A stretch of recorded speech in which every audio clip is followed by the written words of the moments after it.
3月中就約咗幾位朋友咧行山，諗下就不如去下荃灣嘅芙蓉山啦。芙蓉山咧有深厚嘅佛教文化，就好似一座佛教歷史博物館咁啊，入邊有好多大小嘅寺院咧，我哋就邊行邊參觀。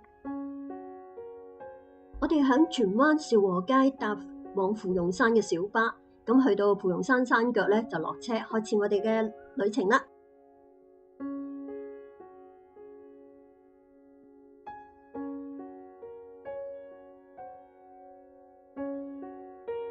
第一站我哋就去咗南天竺寺嗰度咧，原來有太虛法師嘅紀念堂喎。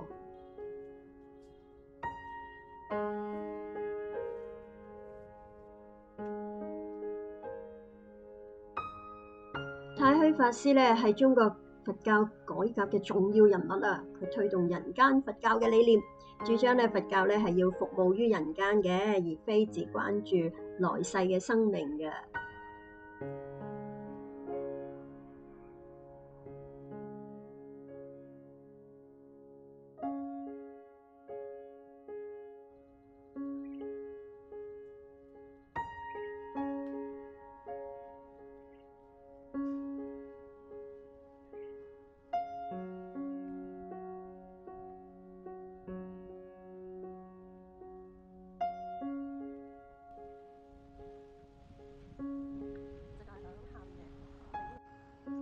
第二站呢，我哋就去咗東林念佛堂啦。佢係一座專修淨土宗嘅佛教道場，係由定西法師所創立㗎。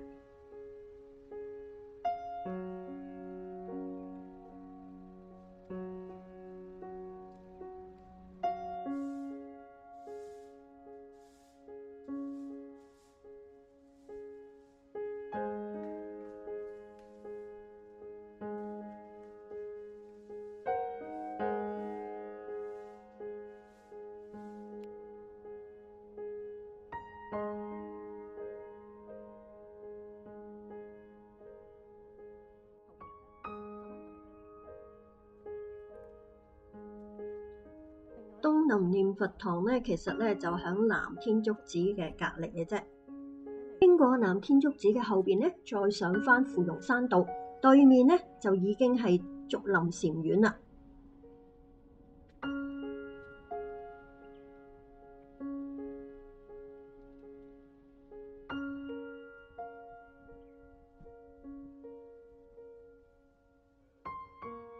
佢係咧由容秋和尚喺1928年嗰度創立嘅，起先咧只不過係一個竹棚搭成嘅佛寺，到咗1932年咧浮屠殿落成咧，先至正名為竹林禪院。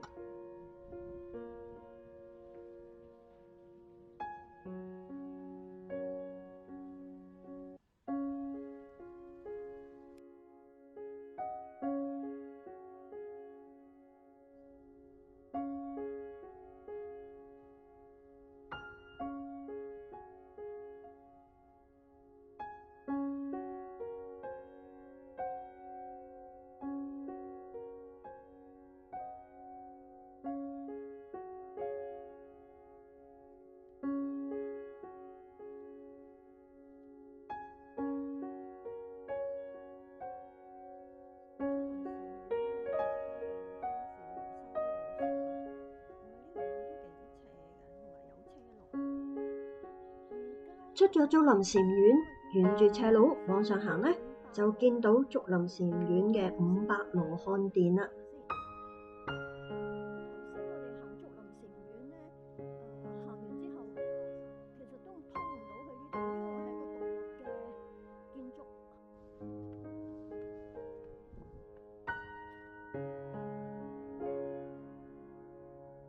後尾翻查一啲資料咧，原來佢供奉500羅漢殿咧係有意思嘅喎。原來咧係象徵佛教修行者嘅智慧同埋成就。繼續往前行咧，就係容秋老和尚紀念堂。不過咧，我哋就冇入去，就反而喺佢側邊咧，就沿住條小路繼續往山上行啦。其實我哋一路行咧都有啲指示嘅，咁我哋見到虛雲法師紀念堂喎，咁我哋咧就跟住啲箭嘴啊同埋啲壁畫咧就走咗去啦。虛雲法師咧係近代禪宗嘅高僧嚟嘅，對於佛教嘅復興咧有深遠影響。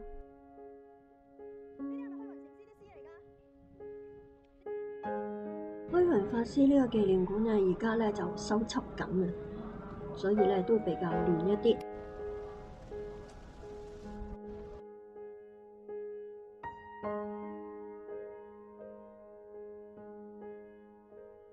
而佢嘅紀念堂咧，其實都係應該係維修緊啦，係鎖咗門嘅。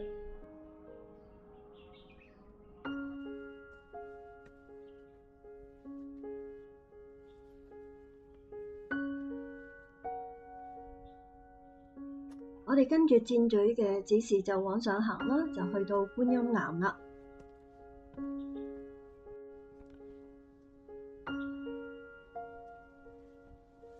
佢似係一個天然嘅石洞，而入邊咧就供奉咗大自在觀音菩薩。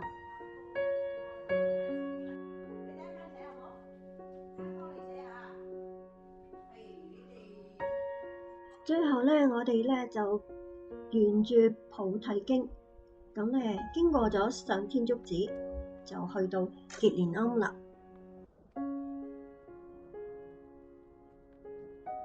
結蓮庵嘅位置咧，其實就已經係響芙蓉山嗰一個比較高嘅位置嚟嘅，所以咧睇得好清楚荃灣一帶嘅景色啊。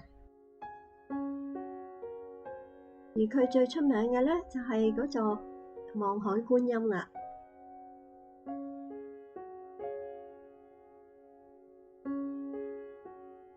天氣咧越嚟越熱啦，真係唔想再行啦，所以我哋就決定返落山，跟住咧就搭的士去咗圓玄學院食午餐啦，全素宴。